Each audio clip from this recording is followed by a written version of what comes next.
Cosa posso dire che prema base?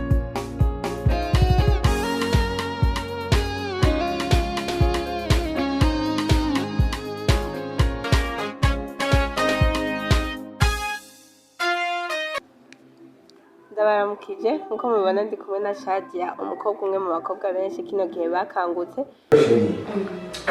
None turyama yaje kuraba kamikazi namusanzeho kamikazi amazindwi zibiri yaratunze Nemubarire nto mu telefone cyangwa utangure we kuyisiga waravyiza hari ishuri bavyigishamo kugira natwe tuze tugende cyangwa nivyo biri mu maraso yawe. Urumva makeup ni bigoye ni ikintu gusa wega wongira ngo usinzira ni mu ntahure uri umusazi ntahure mu makanya gato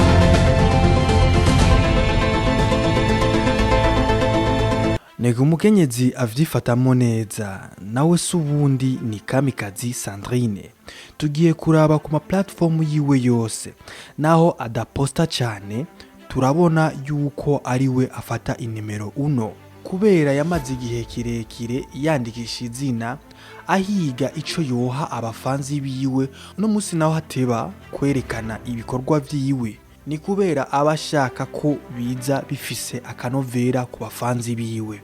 Twovuga ko havuye Big Fizzo, Satbi, Natasha kubaririmba ivy'isi tugiye kubaririmba indirimbo zo kuninahaza Imana ariwe aza imbere ya bose bakoresha YouTube.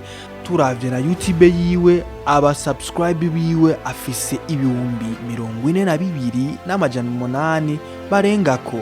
Akaba aherutse gusohora filime yise Urugo imaze ukwezi ikaba imaze kurabwa n'abantu bangana ibihumbi 122 ikaba ifise like ibihumbi 2 na dislike 134. Comment naho ni amajana 526.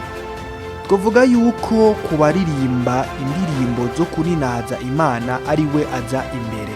Uwundi nawe afise YouTube irikira trendinga buhoro ariwe arikaraza kuri ino industry ya gospel music ariwe Fanny Lavin official.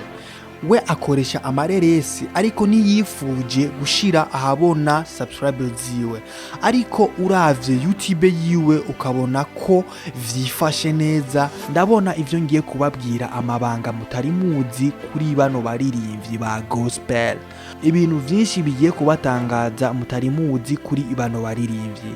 Nosaba yuko wogira subscribe, like and comment kugira nze ndaguha updates buri mwanya, ku bintu bishasha kubijanye na gospel Burundi.